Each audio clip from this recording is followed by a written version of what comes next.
जय हिंद दोस्तों। आपका स्वागत है हमारे YouTube चैनल पर। आज हम आपके लिए साइंस के कुछ महत्वपूर्ण क्वेश्चन लेकर आए हैं जो इस प्रकार है। आइए समझते हैं। और आज का हमारा जो टॉपिक है वो है संक्रमण तत्वों की या डी ब्लॉक के तत्वों की चार विशेषताएं।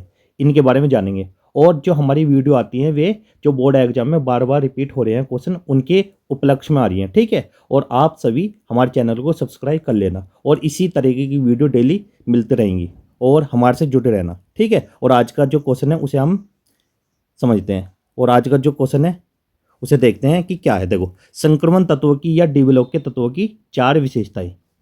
यहाँ पर या तो बोलेगा संक्रमण तत्वों की या डी ब्लॉक के तत्वों की चार विशेषताएं। हमेशा चार विशेषताएं पूछता है। ठीक है। आप चार से ज़्यादा याद कर लेना जिससे कि वहाँ पर बोर्ड एग्जाम में चार विशेषता आपके माइंड में हमेशा बनी रहे। ठीक है। सबसे पहला क्या है यहाँ पर समझना।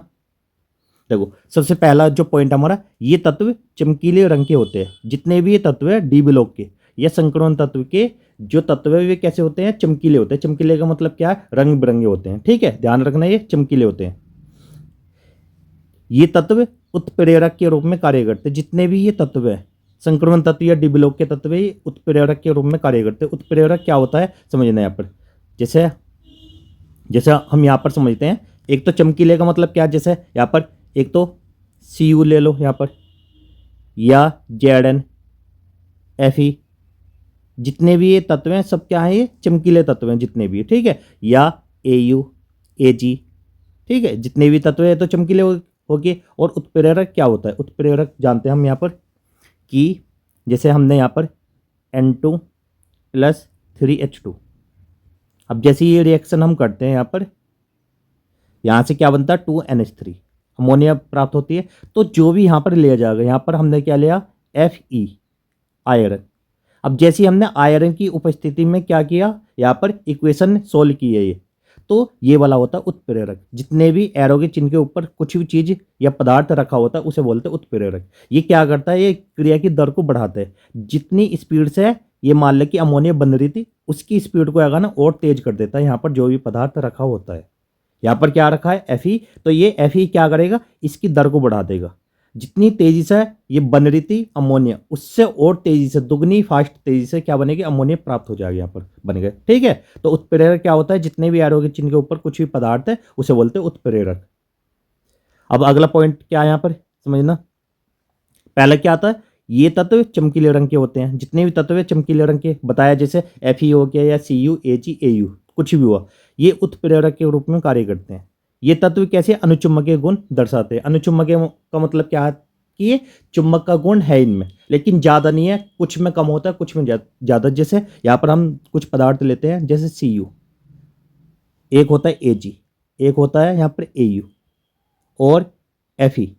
इनमें सबसे ज़्यादा जो चुंबकीय गुण है वो किस में? Fe में, लोहे में।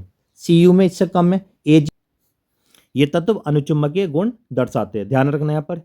अगला पॉइंट हमारा, ये तत्व संकुल या उप सहसंयोजन यौगिक बनाते हैं। उप सहसंयोजन यौगिक का मतलब क्या है? या संकुल यौगिक होते हैं जितने भी। जैसे हम यहाँ पर आपने सुना होगा कि IUPAC नाम, तो यहाँ पर इस तरीके के ये संकुल यौगिक कैसे बनाते हैं समझना यहाँ पर। जैसे हमने ये लिख दिया एक पदार्थ Fe और यहाँ पर Cn और यहाँ पर H2O की पावर यहाँ पर 6, इस तरीके से लिखते हैं। इन्हें बोलते हैं क्या? उपसह संयोजन या संकुल यौगिक, इस तरीके की। ठीक है, ध्यान रखना, ये होते हैं संकुल यौगिक या उपसह संयोजन यौगिक। अगला पॉइंट हमारा, अगला पॉइंट क्या है? ये तत्व रंगीन आयन बनाते हैं। रंगीन का मतलब क्या है? जितने भी कलरफुल है, जैसे कोई नीला बनाएगा, कोई सफ़ेद, कोई आसमानी, कोई हरा, इस तरीके के क्या बनाते हैं? रंगीन आयन बनाते हैं। ठीक है। और अगला पॉइंट हमारा, ये तत्व अन्य धातुओं के साथ मिश्र धातु बनाते हैं। मिश्र धातु जितने भी हैं ये तत्व क्या करते हैं? अन्य धातु के साथ मिश्र धातु बनाते हैं। ठीक है। अगला पॉइंट हमारा यहाँ पर, ये तत्व तन्य और आघातवर्धक होते हैं। तन्य का मतलब क्या है? इन्हें जैसे हम है ना खींच के इन्हें लंबा किया जा सकता है। जैसे आपने देखा होगा कि जो Au होता है, Au का मतलब क्या है? सोना। अब जैसे इस वाले तार को हम खींचते हैं तो ये कितना भी लंबा हो सकता है, सोने का तार। ठीक है। आघातवर्धक का मतलब क्या होता है कि इन्हें पीट कर है ना चादर बनाई जा सकती है। Au का तार है ना बहुत लंबा बन सकता है। जितना आप है ना इसे खींच सको उतना लंबा ये खींचता है वो चला जाएगा, ठीक है। और आगा तो वर्ध्य का मतलब क्या है कि इन्हें पीट कर हमें ना चादर के रूप में किसी रूप में ढाला जा सकता है आसानी से। और अगला पॉइंट हमारा, इन तत्वों का आकार बड़ा होता है। जो ये तत्व होते हैं इनके आकार बहुत बड़े होते हैं, ठीक है। दो बार से एक बार रिपीट और करता हूँ यहाँ पर समझना। संकरण तत्व की या डिबलोक के तत्वों की चार विशेषता लिखिए। पहला तत्व क्या है, यहाँ पर पहला पॉइंट है, ये तत्व चमकीले रंग के होते हैं। पहला तो इस पॉइंट को ध्यान रखना और अपनी को भी नोट कर लेना।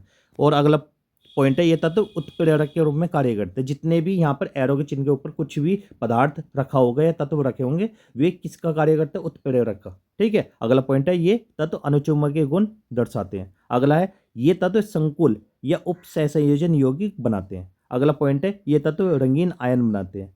और इससे अगला पॉइंट हमारा, ये तत्व अन्य धातु के साथ क्या बनाते हैं, मिश्र धातु, ठीक है। और इससे अगला पॉइंट हमारा, ये तत्व तन्य और आघातवर्ध्य होते हैं। और इससे अगला पॉइंट है, इन तत्वों का आकार बड़ा होता है, ठीक है। और आज की वीडियो को यहीं पे समाप्त करते हैं। और वीडियो अच्छी लगी हो तो वीडियो को लाइक और चैनल को सब्सक्राइब जरूर करना, ठीक है। और हमारे से इसी प्रकार से जुड़े रहना। और इस प्रकार की वीडियो देखने के लिए हमारे से